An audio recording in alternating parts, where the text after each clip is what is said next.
Charleston, South Carolina is known by another nickname, the Holy City, one of the most ancient and charming cities in the American South. And here, the Dock Street Theater, one of America's oldest theaters, and a cultural icon of Charleston, also holds the title of one of the city's most heavily haunted locations. Departed actors, lovelorn ladies of the night, and forgotten tragedies. They are all waiting for their cue. Before we buy our tickets and step inside, make sure you hit that like and subscribe button, because today's play might never have a final curtain call. In 1736, the original Dock Street Theater opened its doors. It was the first building in America designed specifically for theatrical performances. But its fate was short-lived. Just a few years later, the Great Fire of 1740 consumed it, along with much of Charleston's French Quarter.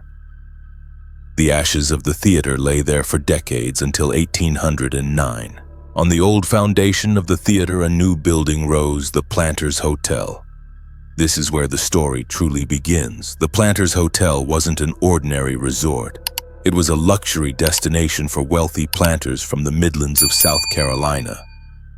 During horse racing season, they flocked here to gamble, drink, and seek out carnal pleasures. The hotel became a center of debauchery, gambling, and illicit affairs. And in this very atmosphere, tragedies occurred, sowing the seeds for the ghosts we see today.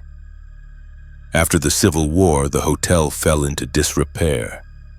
The earthquake of 1886 dealt a fatal blow, turning the once glamorous building into a ruin that was abandoned for nearly 50 years.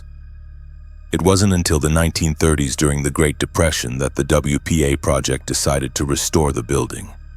But instead of a hotel, they returned it to its original purpose, a theater. In 1937, the Dock Street Theater officially reopened. But when the stage lights came back on staff, and audiences quickly realized they weren't the only ones there. There are at least two famous spirits who frequent the theater, and each carries their own tragic tale. The first, and perhaps the most famous, is Nettie Dickerson. Nettie wasn't an actress. She was a country girl who came to Charleston around 1840 with dreams of love and wealth. But reality was harsh. At 25, she was considered too old to marry wealthy men who were only looking for teenage girls. Rejected by society, Nettie made a bold decision. She used her entire life savings to buy a vibrant red dress, the most expensive one she could find. And with that dress, she entered the Planters Hotel, not to find a husband, but to become a high-class lady of the night. She quickly became famous and wealthy. But deep down, she still craved social acceptance. She still went to church every Sunday, despite the scornful looks from the pious women, the wives of her very own clients. Tragedy struck on a stormy night. Desperate from loneliness and rejection, Nettie ran out onto the hotel's second-floor balcony in her bright red dress.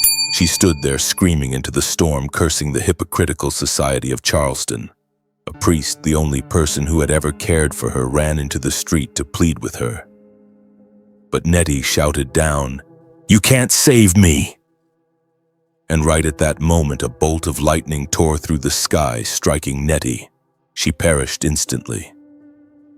Today, Nettie's spirit still wanders the theater. She is often seen on the second-floor balcony or gliding along the hallways. But there is a chilling detail that makes those who see her shiver. When the Dock Street Theater was renovated in 1936, the second-floor floorboards were raised by about a foot. Nettie, it seems, is unaware of this change, so when she appears, people often see her, gliding without feet.